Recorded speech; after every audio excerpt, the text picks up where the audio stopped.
है पेरेंटिंग और एजुकेशन पर हम चर्चा करेंगे। पेरेंटिंग में आता है माँ बच्चे को पालने का प्रोसेस, परवरिश कि बच्चे की हमने परवरिश करनी है, बच्चा अभी छोटा है, बड़ा कैसे करना है। देखो इस धरती पर आदमी के अलावा, मतलब वो कहते हैं ना, ममता जी कह रही थी अभी कि भाई पहले पेरेंटिंग कोच, मतलब बच्चे की परवरिश पर बात करने वाले हम, मतलब हम बने प्रोफेशनली, हमने इसको प्रोफेशन चूज किया कि हम पेरेंटिंग पर बात करेंगे। सबसे पहली बात तो मैं ये बताऊं कि जितने जीव जंतु इस धरती पर रहते हैं केवल इंसान ही पेरेंटिंग पे बात कर सकता है कि नहीं? दूसरा कोई जीव जंतु इस पे बात नहीं कर सकता, क्योंकि किसी का बच्चा स्कूल नहीं जाता है, किसी भी जानवर का बच्चा स्कूल नहीं जाता है, केवल इंसान का बच्चा स्कूल जा रहा है।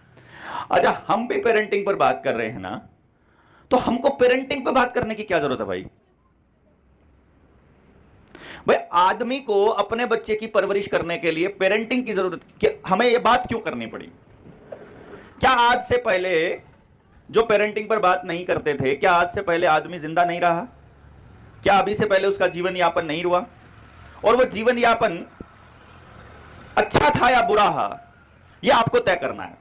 क्योंकि आपके दिमाग में टेलीविजन के माध्यम से, मीडिया के माध्यम से और कंपनियों के एजेंटों के माध्यम से गलत दिमाग में विचारधाराएं डाली जा रही हैं, जिसकी वजह से आपके परिवार टूट रहे हैं, हमारे परिवार टूट रहे हैं। कैसे जा रहे हैं गलत विचार? मैं आपको उसका एग्जाम्पल बताता हूं। आप बताइए, एक बार थोड़ा सा इकट्ठा ही बोल सकते हैं, जो भी मन में आए। अगर हम कहें कि हमारी जीवन शैली आज से 50 साल पहले बढ़िया थी कि आज बढ़िया है? कुछ लोग आज वाली को भी बोलेंगे, नए वाले बच्चे बोलेंगे क्या हमारे पास क्या होता था, कुछ भी नहीं होता था। अभी देखो हर घर में गाड़ी है, हर घर के अंदर कार है, मोटरसाइकिल है, सबके घर पक्के हो गए हैं, सबके यहाँ सड़कें बन गई हैं, मशीनें हैं खेतों में काम करने के, सुबह से लेकर रात तक पहले तो खेतों में लगे रहते थे, अभी पहले क्या था, ऐसा भी बोल सकते हैं। देखो मैं दोनों पहलुओं की बात कर रहा हूं, आप कह रहे हो पहले का, वो कह रहे हैं आज का। अभी हम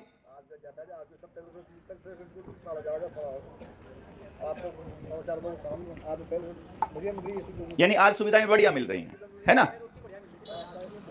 देखो अभी ताऊ ने बोला कि आज का बढ़िया है, पहले तो कुछ था नहीं, ठीक है। अभी हम, यही बुजुर्ग ना, यही बुजुर्ग जब आपस में बुजुर्गों में बात करते हैं तो ये कहते हैं समाज का नाश हो लिया, यही कहता है। मैंने इन्हीं के मुंह से सुना, वो ये भी कहते हैं आज बढ़िया है और फिर कहते हैं नाश हो लिया। अभी देखना किस किस चीज का नाश हो लिया। देखो आपको ये समझना पड़ेगा विकास किसको कहते हैं। एक मैं अभी आपके वाली बात ही कहूंगा, मैं तो आपकी वाली बात ही कहूंगा।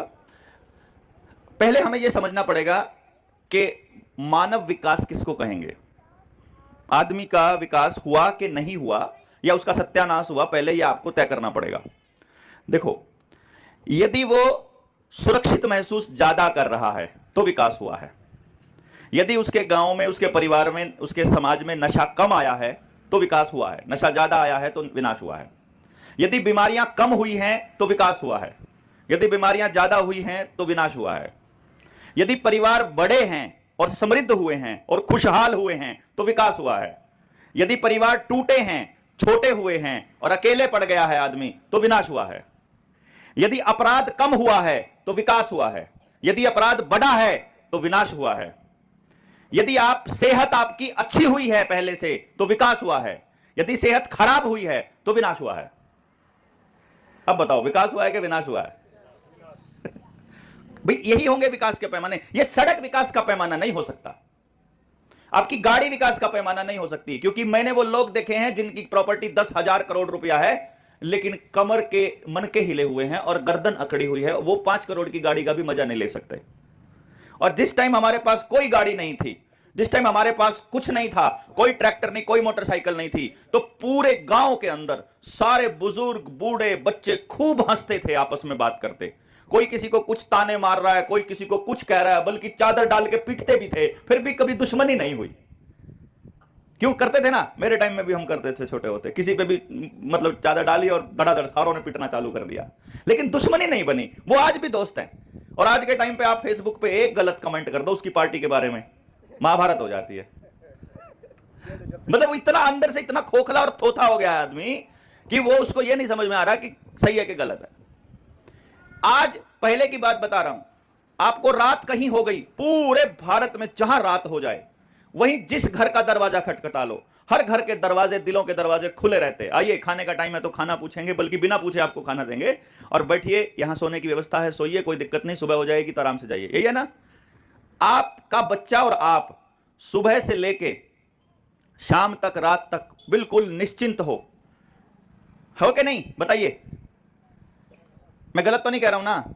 आप बिल्कुल सुरक्षित हो। आज लड़की को छोड़ो, आप लड़के को भी नहीं भेज सकते पड़ोसी के घर, नहीं, इतना डर लगा रहता है।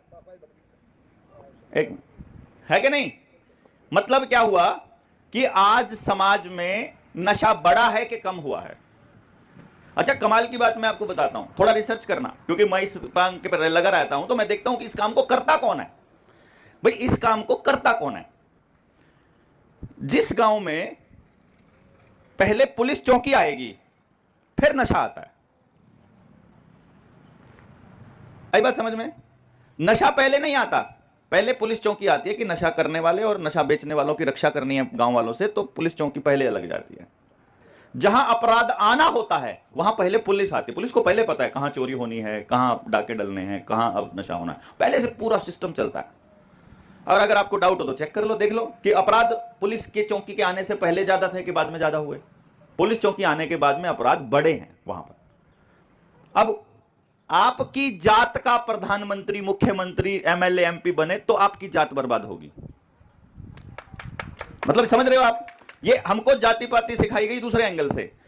जब जंगल काटने थे इनको हसदेव के, छत्तीसगढ़ के, झारखंड के, तो द्रौपदी मुर्मू को राष्ट्रपति बनाया गया था।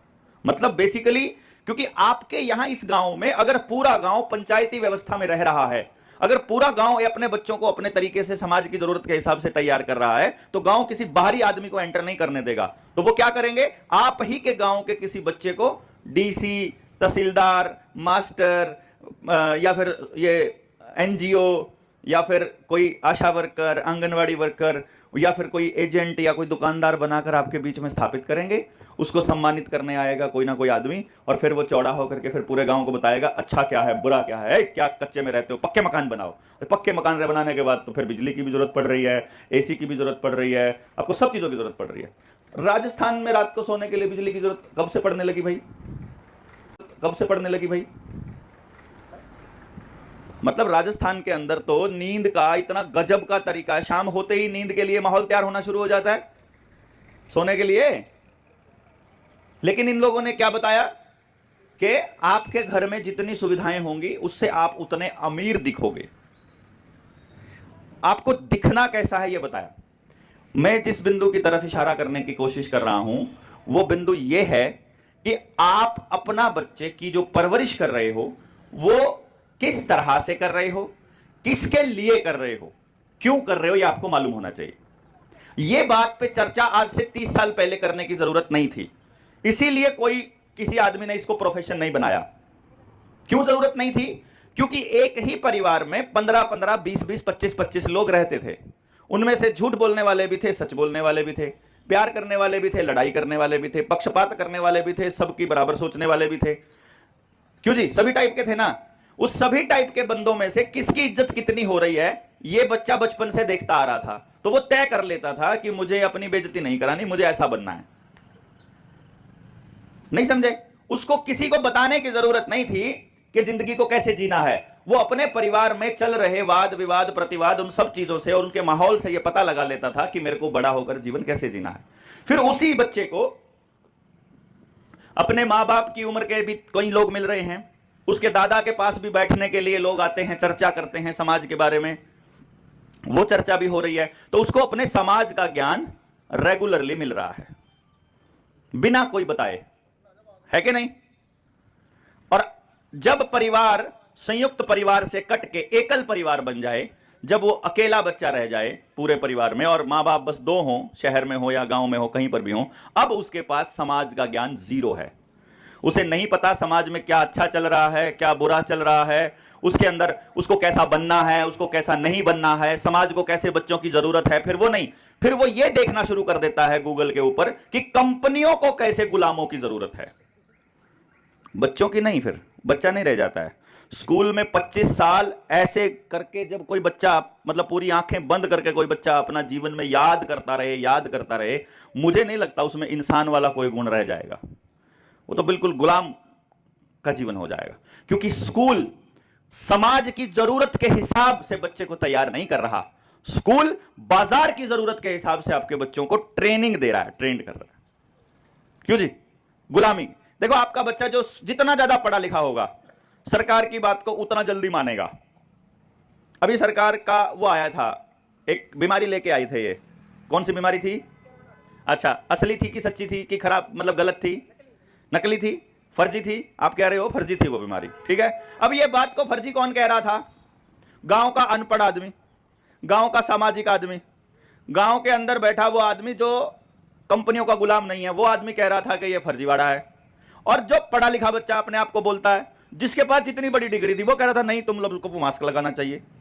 मैं आज भी अभी बगरू में आ रहा था तो स्कूल में पढ़ने वाला एक 11वीं 12वीं का बच्चा रहा होगा, वो मास्क लगा के जा रहा था। राजस्थान में भी मास्क, यार हद है, इतनी शुद्ध हवा वाली जगह पर भी अगर कोई मास्क लगा रहा है, इससे बेवकूफाना हरकत कुछ हो ही नहीं सकती। लेकिन ये काम कौन कर रहा है? अब मैं वही तो कह रहा हूं, मतलब ये काम कौन कर रहा है? पढ़ा लिखा बोलने वाला आदमी, अपने आप को पढ़ा लिखा बोलने वाला आदमी।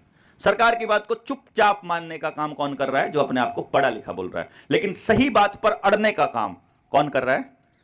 जो इस किताबी जाल में नहीं फंसा। अभी सरकार ने 3 खेती के 3 गलत कानून पास कर दिए।